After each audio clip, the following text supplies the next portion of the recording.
Hi guys, I wanted to come on here today. Wow, it's really cold today and we have a lot of snow. Yeah, we have I think it's 60 to 80 kilometers an hour winds today. It's just absolutely insane. So going into the weekend, I had a couple of people asking me questions about joint supplements, and I wanted to just go over a few things that I know from my years of working in the supplement industry and now being a equine nutrition advisor to help you choose the best supplement for your horse. So when we're looking at joints, the biggest mechanism is the lubrication or the movement of the joint, right? So what we want there is good quality synovial fluid. Well, what's the main ingredient in synovial fluid anyway? Synovial fluid is mostly made up of a component called hyaluronic acid. Hyaluronic acid is very hydrophobic, and it can actually hold up to 1,000 times its own weight in water that it can bond to itself. And so how does your horse's body make this hyaluronic acid or this synovial fluid? So if you think about making biscuits or cake or cookies or something like that, the first thing we want is flour, right? Okay, so if you think about synovial fluid, the main precursor to building hyaluronic acid in the horse's joints is actually something called glucosamine. And I know you've all heard that name before. And there are many different forms of glucosamine. So there's hydrochloride. I'll get to that a little bit later. There's N-acetyl. But for today's purposes, the one that is most commonly found in horse supplements and horse feed is glucosamine sulfate. And with glucosamine sulfate, there's actually two forms to break it down even further. There's the L form and then there's the D form. So how do we know which one we're getting in our joint supplement? Because a lot of times it'll just plainly say glucosamine. So first, let me explain the difference between the D and the L. So the D is already bioavailable. Some studies have shown up to 100% absorption of D-glucosamine sulfate.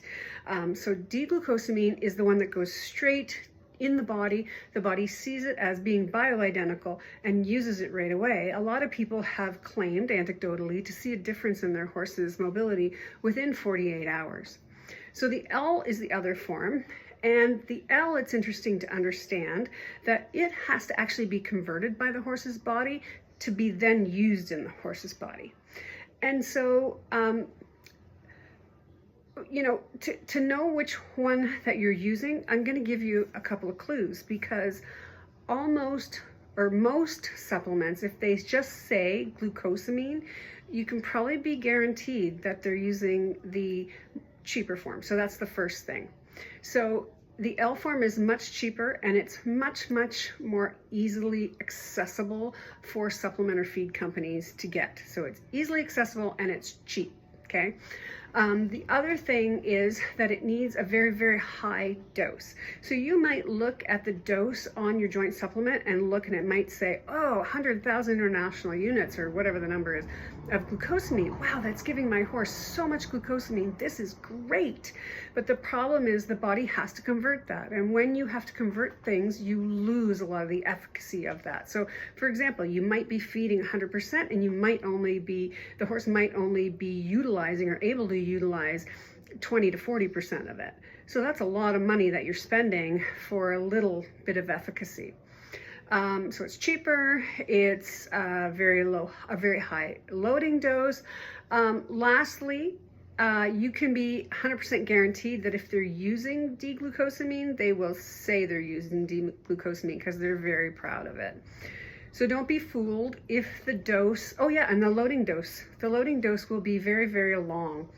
As I said, some people anecdotally have claimed that they can see a result from the D form within 48 hours, but it takes weeks, and some horses can't even, at that point after that 3 weeks, you might not even see a difference. So those are some things. So D-glucosamine is the main ingredient or the main precursor to building synovial fluid, which the majority of that synovial fluid is hyaluronic acid. So if you think about our cake analogy again, well, what else can we put in there? Most of you have heard of MSM, and MSM has been very well researched, and it shows that it can decrease joint inflammation. It improves flexibility and it restores collagen production. So MSM is a mineral in the formation of the extracellular matrix that is a very integral part of cartilage formation and restoration. And then the other thing about MSM is that it is an amazing sulfur donor, especially for older horses. Horses use an immense amount of sulfur in their bodies for all kinds of functioning and functions. And giving MSM is another way just to perk your horse up. MSM on its own, though, really doesn't help. It's a good band-aid, so to speak, but it doesn't really help rebuild anything by itself. So just keep that in mind. A lot of people will say, oh, I don't need a joint supplement. My horse is on MSM. And yes, that's great that your horse is on MSM, but you know, there's good, better, best. And I really want you to do best for your horses and also protect your pocketbook, because, you know, I hate seeing people get ripped off by a product that might say it has a lot of glucosamine in it, and you know, you've put your faith and your money in it, and you wait and you wait and you wait, and really nothing happens. So it's really important. So there's a couple other things. So we talked about glucosamine, the different forms, L or D, and we talked about MSM. So the next thing I want to talk about is silicon. So silicon or silica works in two ways to help the joint. So first, to enhance the remineralization of the bone tissue, which helps to ensure that the calcium and other minerals are deposited directly into the bone. So you take in calcium in your diet and that it goes into the bone. And silicon is like the helper that helps do that. And then it also plays a crucial part in It also plays a crucial role in supporting joint health by contributing to the formation and strength of cartilage, connective tissues, and primarily through its influence on collagen synthesis, so potentially helping to prevent joint degradation and reduce the risk of osteoarthritis over time. So the next thing I want to talk about in our baking our cookies or cake or whatever it is. So we've got our flour, which would be our glucosamine.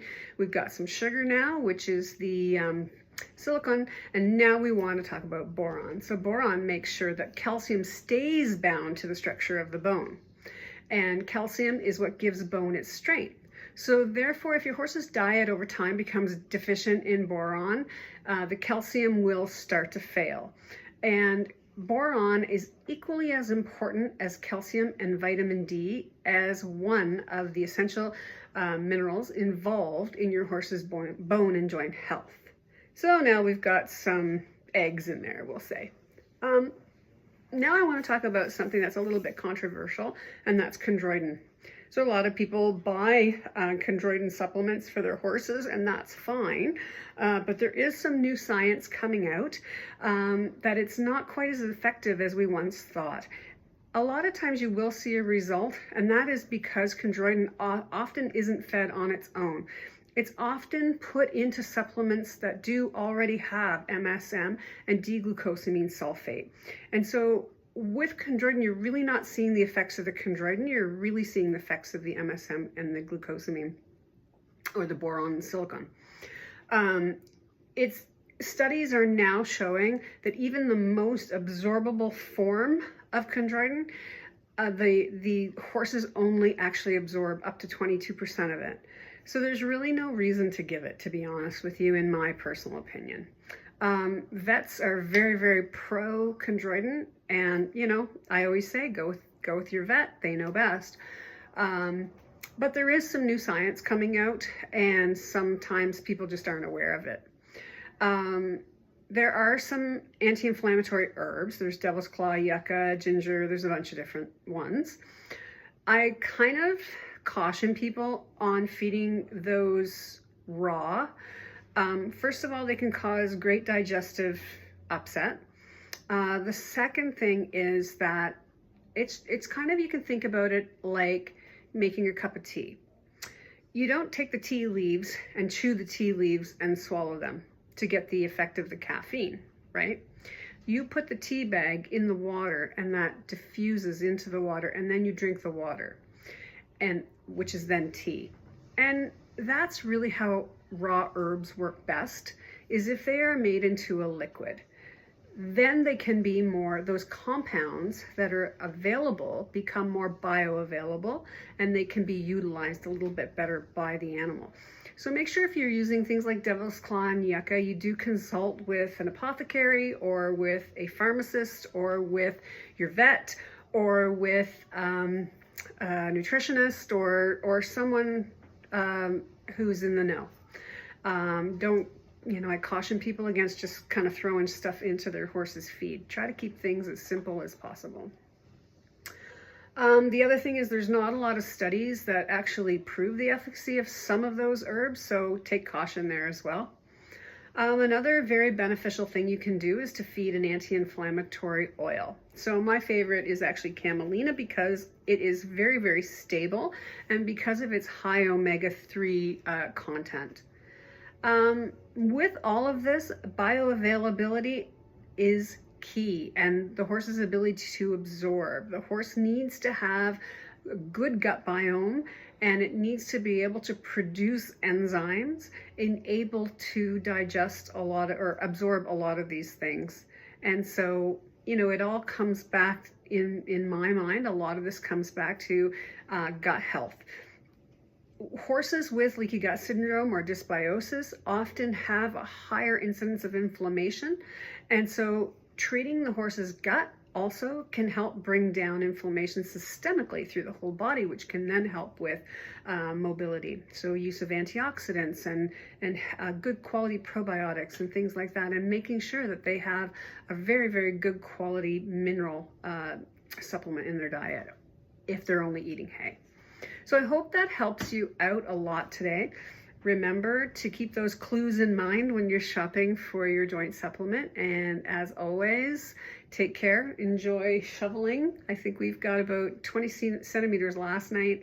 We're getting 20 centimeters Sunday and then another 5 on Monday. So yeah, lots of shoveling to do. Anyway, take care, love on your horses, and be well.